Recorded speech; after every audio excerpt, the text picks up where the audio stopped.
편집은 문재인의 운명. 네, 이게 첫 번째 주제입니다. 자, 지금요, 이 문재인은 일단 박상학 이 자유북한운동 대표한테 고발을 당했습니다. 여적죄로. 여적죄라는 건 여러분이 잘 아시겠지만 적을 도움이 되도록 하는, 적을 도와준 이 간첩 활동을 한 거나 마찬가지인 여적죄로 고발을 했습니다. 문재인의 여적죄라는 거는 그동안에 여러 이 상황을 통해서 입증됐습니다. 이 나라에 제대로 된 이 법치가 살아있다면 문재인은 당연히 여적죄입니다.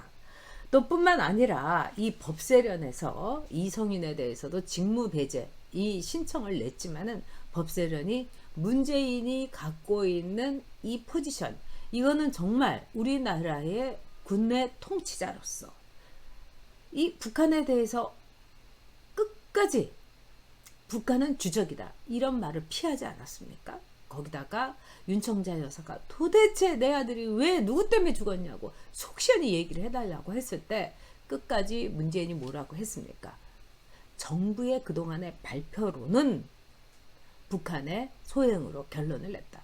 지 입으로 나 대통령 문재인은 북한의 짓이라고 생각한다. 이런 얘기 하지 않았습니다. 그러면서 그 부부가 김정은이를 그렇게 굳세게 뼈가 부서지도록 끌어안지를 않나.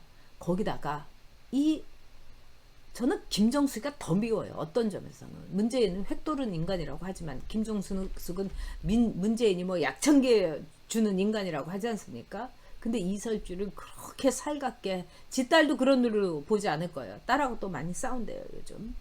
그런데 이 윤청자 여사를 그렇게 독한 눈길로 보는 그 눈초리, 앞으로 저는 법의 응징이 아니라 민심의 응징은 김정숙이 반드시 받아야 된다고 생각합니다. 그런데 이제 문재인이 운명이란 말을 되게 좋아합니다. 그래서 문재인이 뭐라고 했느냐, 자기가 정치를 하고 싶지 않은데 어준이가 등 떠밀고 꽃가마 태워줄 때니까 하라 이래가지고 자기가 노무현의 죽음에 대해서 자기가 그거를 제대로 밝히기 위해서 자기는 정치를 운명으로 받아들였다. 뭐 이렇게 얘기한 게 있는데 이거 문재인이 말한 게 아니고 양정철이가 말한 겁니다. 양정철이가 써준 운명이라는, 문재인의 운명이라는 책에 대해서 문재인은 이렇게 얘기했죠 저렇게 얘기했죠 기억하지 못해요. 이거는 뭐 제가 물었습니다. 동의대 사건에 대해서 당신이 아직도 동의대 사건에 대해서는 변론을 했으면서도 누가 죄인인지를 모른다고 하지 않았냐 했더니 글쎄 그런 게 있었나 기억을 못하는 거예요. 저 그때 너무 배신감을 느꼈습니다. 왜? 동의대 사건 때문에 저는 진짜 밤에 운전을 못할 정도로 이 전치 11주에 아주 험난한 이 상황을 겪었죠. 그리고 온갖 좌파 단체가 전용기가 꾀병을 부린다. 그렇게 하는 아주 험한 일을 당하면서도 제가 동의대 사건에 대해서 민주화 보상 이거 제대로 바닥부터 해야 된다. 이렇게 제가 나섰죠. 그러니까 그 당시에 최병국 의원이 전 의원 그러다가 당신 크게 다친다. 지금이라도 이거 멈춰라. 같은 당의 의원님이 저를 걱정해서, 그분은 걱정해서 한 거예요. 이렇게 할 정도였는데 막상 문재인은 그걸 기억을 못하는 거예요. 저는 그때요 진짜 어마어마한 배신감을 느꼈습니다. 자, 근데 이번에 이 김정은이가 화보집을 냈다고 합니다.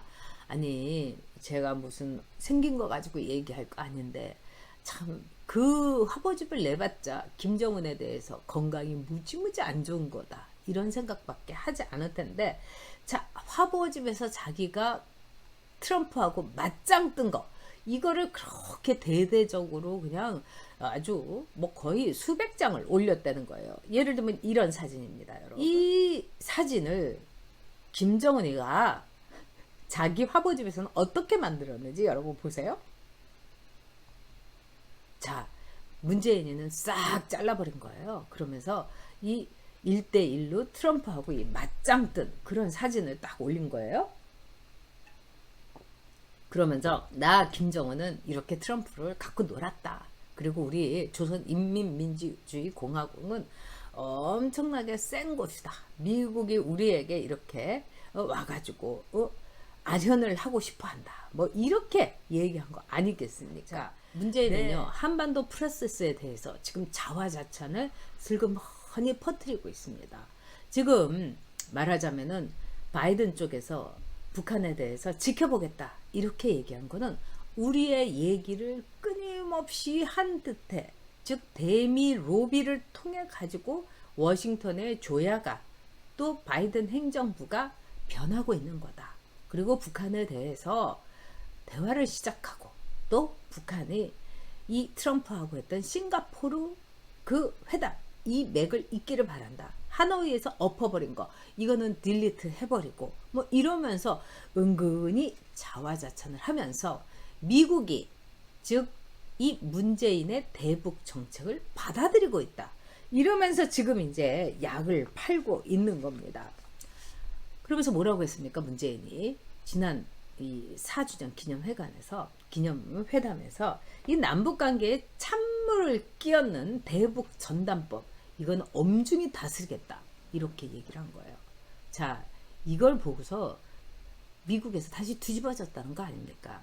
지난 4월 15일에 이 김일성의 생일날 미국에서 청문회를 열었죠. 인권 청문회를. 그래갖고 정세현이 같은 사람은 북한을 모독하고 북한을 자극한 거다. 왜 하필이면 4월 15일에 청문회를 여느냐. 이러면서 특히 인권 청문회를.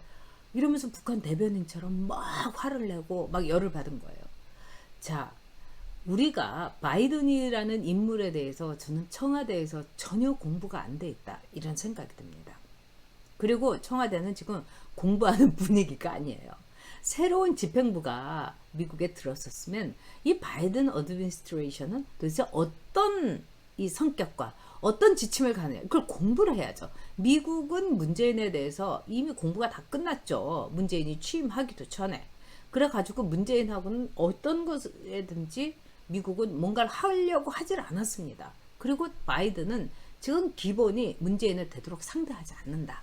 이 동맹국으로서 스가는 진작 갔다 왔는데 지금 문재인 지금 가는 거 보십시오. 그것도 애걸복걸을 해갖고 스가가 햄버거를 먹어가면서 스가도 이 백신 문제 이걸 위해서 스가도 자존심을 굽힌 거죠. 그리고 이 식사는 하지 않겠다고 바이든이 한 거예요.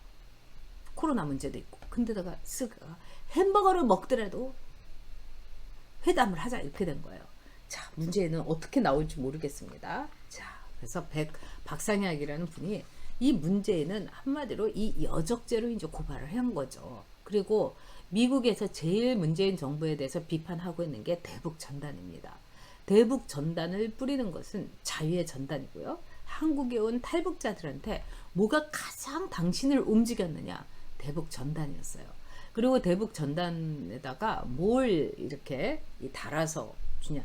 그 USB라든가 또는 달러를 1불 내지 2불을 준다는 겁니다. 근데 이 미국이라는 나라, 북한하고 굉장히 대적돼 있고 북한이 미국에 대해서 부르르 떨고 있지만 북한처럼 여러분 친미적이고 북한처럼 미국을 대단하게 여기는 나라는 없어요. 달러의 환율이 세계에서 언제나 제일 높은 나라가 북한입니다.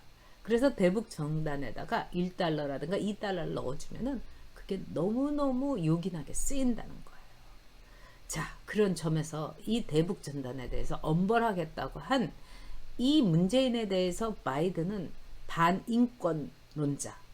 그리고 어떻게 한 나라의 대통령이 동족이라고 하는 북한의 인권에 대해서 전단도 못 부리게 하느냐. 아마도 이거는 미국 기자들한테 굉장히 비난받을 일일 겁니다. 그리고 글쎄 문재인은요.